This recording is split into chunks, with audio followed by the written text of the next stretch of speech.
Hey everybody, it's Jason Blaha here, and finally we are at the last part of the Monday Q&A, so let's get this out of the way. First question, are there any benefits of a post-workout meal, and how long does it take to fast after training to screw up your recovery? Alright, I really hate these questions about meal timing because realistically guys, none of you people eat only one meal a day, none of you fast for 24 hours, and the overwhelming majority of you do not train 2, 3, or more times per day. And most of you are not training to be a top-level athlete. As a professional, you're not training to be an IFBB pro bodybuilder. You're not planning on setting a powerlifting world record. You shouldn't care about this shit. You're wasting your time.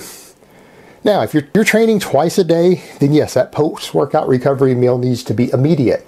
There's no negatives to taking it sooner.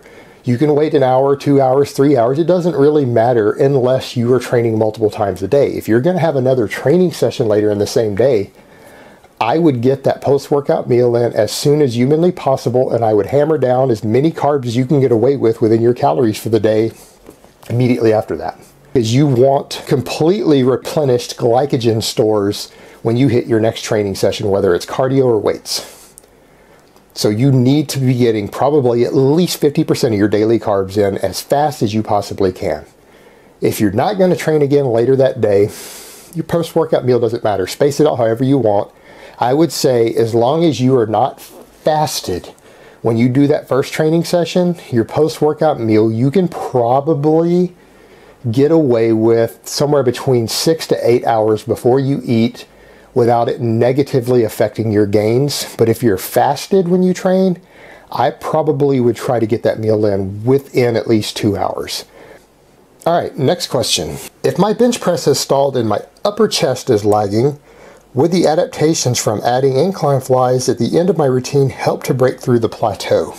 Well, a weak upper chest can actually negatively affect your bench press, particularly your power during the first third of the bench press out of the bottom. So incline work may be a benefit to you, but I don't think incline flies would be my first choice. And the reason is that you're simply isolating that muscle for hypertrophy to help with that weak link. If you feel that your upper chest is lagging and your weak point in your bench is off the bottom, I would recommend 3 other things before I would consider the incline flies. Again, unless you're just doing the incline flies for aesthetics. If you actually want to strengthen your chest in an efficient way to help bring up your bench press, if you feel that your upper chest is a weak link in there as far as your pressing, because the upper chest can limit your bench press, I would do incline pressing, or I would consider incline dumbbell presses, or putting a heavier focus on your overhead pressing. And you could even do all 3 of those things, but any of those 3 things should help train your upper chest to recruit more when pressing, because that is what you need. You need to get better chest recruitment out of the bottom of a bench press. So rather than just make the upper chest stronger and more developed, you need to train it to contract more during pressing motions. So the way to do that is going to be to strengthen it with pressing movements. And any of those 3 can fit the bill. You don't necessarily have to pick just one.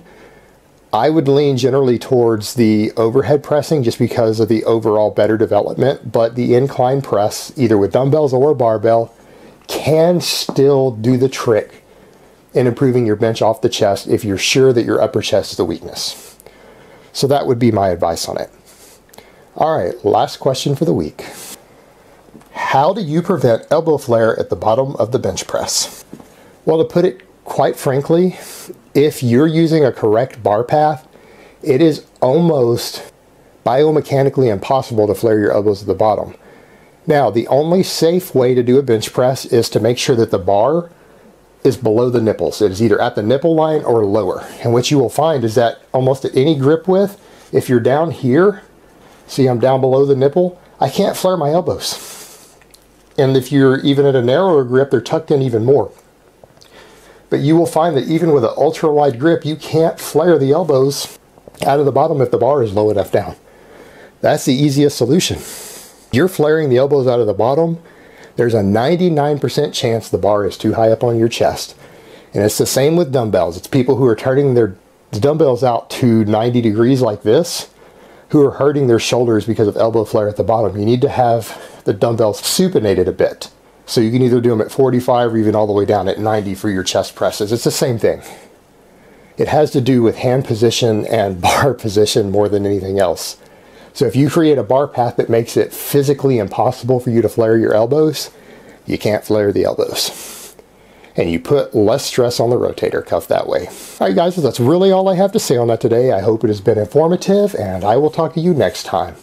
But let me give you guys a bicep shot first.